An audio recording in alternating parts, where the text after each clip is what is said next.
Good morning ସାଙ୍ଗମାନେ। ତ ସକାଳୁ ଆସିକି 8ଟାରେ ପହଞ୍ଚିଲା ବେଳକୁ ଦେଖିଲା ବେଳକୁ ବାସନ ମୋ ପାଇଁ ରେଡ଼ି। ଠିକ୍ ଅଛି। ତ ଏପଟରେ ବାସନ ଧୁଆଧୁଇ କରିଦେଇଥିଲି, ଯେହେତୁ ଚାହା ବାସନଟା ସକାଳୁ ଏତିକି କମ୍ପଲସରି ହେଇଯିବ। ତ ଯାହା ହଉ ଧୁଆଧୁଇ କରିସାରିଲା ପରେ ଖାଇବା ପିଇବା ପାଇଁ ମୁଁ ଗଲି ଜଲ୍ଦି କରିଦିଏ, କାହିଁକିନା ଆଜି ବର୍ଷା ପ୍ରବଳ ହେଉଛି। ତ ସକାଳୁ ଖିଆ ସାରିଦେଲା ପରେ ଦ୍ୱିପହର ରାନ୍ଧିବା ପାଇଁ ମୁଁ ଚୁଲି କତିକି ପଳେଇ ଆସିଲି।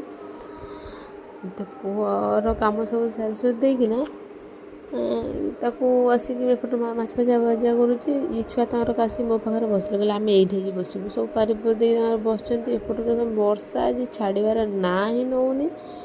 ଯାହା ବି ହଉ ବର୍ଷାକୁ ମଜା ନେବାର ଅଛି, ସବୁକିଛି ହ୍ୟାଣ୍ଡେଲ୍ କରିବାର ଅଛି। କାହିଁକି ବର୍ଷା ହଉ ଯାହା ହଉ ଆମକୁ ତ ଏଠି ରହିବାର ଅଛି ନା। ଇଏ ଦେଖ କି ଟ୍ରେନ୍ ଚାଲିଛି, ଇଏ ତାର ହାତକୁ କରୁଛି ଦାମିଆ ଘର ଯାହା ବି ହଉ। ଏପଟେ ସେ ମୁଁ ରୋଷେଇ କରୁଥିଲି, ସେ ତାଙ୍କ ଛୁଆ ପଳେଇ ଆସିଲେ ଘରକୁ। ଆସିକି ପୁଅ ସାଙ୍ଗରେ ତାଙ୍କର ଖେଳୁଛନ୍ତି। ପୁଅ କୋଟରେ ବସୁଛନ୍ତି, କରିଛନ୍ତି। ଯାହା ବି ହଉ ସେ ପୁଅକୁ ସବୁବେଳେ ହିଁ ରଖନ୍ତି ଗେହ୍ଲି ଆଉ କୃଷ୍ଣା। ତ ମୋତେ ବହୁତ ହେଲ୍ପ କରନ୍ତି ପୁଅକୁ ରଖିବାରେ। ତାପରେ ମୋ ପୁଅକୁ ଆସିକି ଖୋଇ ଦେଉଥିଲି। କୃଷ୍ଣା ଏପଟେ ଲୁଚିକି ତା ପାଟିରେ ଅମୃତଭଣ୍ଡା ଦେଉଥିଲେ, କିନ୍ତୁ ସେ ଅମୃତଭଣ୍ଡା ଖାଇବା ପାଇଁ ରାଜି ଅଛି, କିନ୍ତୁ ମାନେ ତା ଖାଦ୍ୟ ଖାଇବନି। ତ ସନ୍ଧ୍ୟାରେ ଏମାନେ ଫଟୋ ସୁଟ୍ କରୁଥିଲେ ତାକୁ ଧୋତି ପିନ୍ଧେଇକି।